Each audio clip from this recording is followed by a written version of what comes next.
Hi everyone, my name is Kirsten and today I would like to share with you my top 3 tips for a pain-free back bend practice. So the first exercise would be to warm up the spine in all 3 planes. So you would have to go through either cat-cow onto all fours or seated. So this is the horizontal plane. A couple of those. And then second plane will be a sagittal or a longitudinal plane where you are bending the spine laterally from left to right.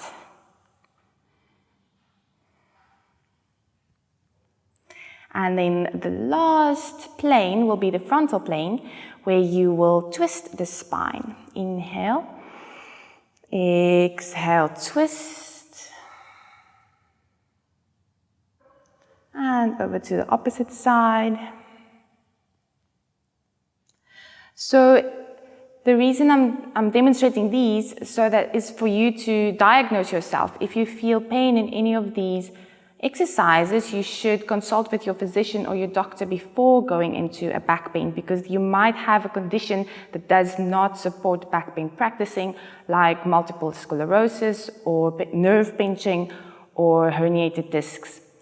The second exercise that I would like to make sure that you have covered is to strengthen the core and the glutes.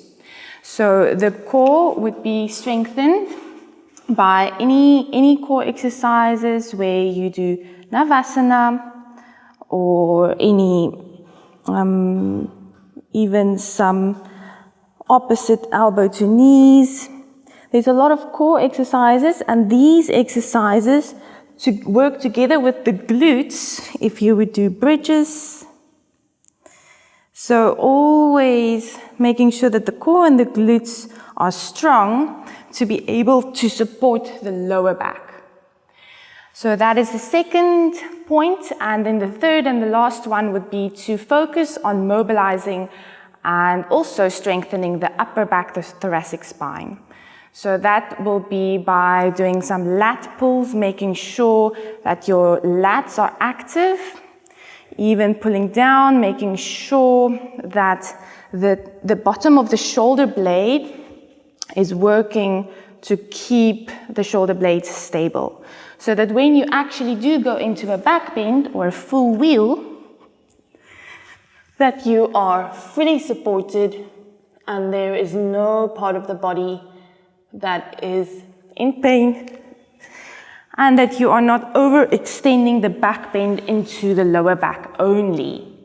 That's the biggest mistake people make. So those are the 3 top tips for a pain-free back bend practice, and I hope you join me in my Journey to Wheel series where I will extend these exercises to a full-length yoga class. See you there.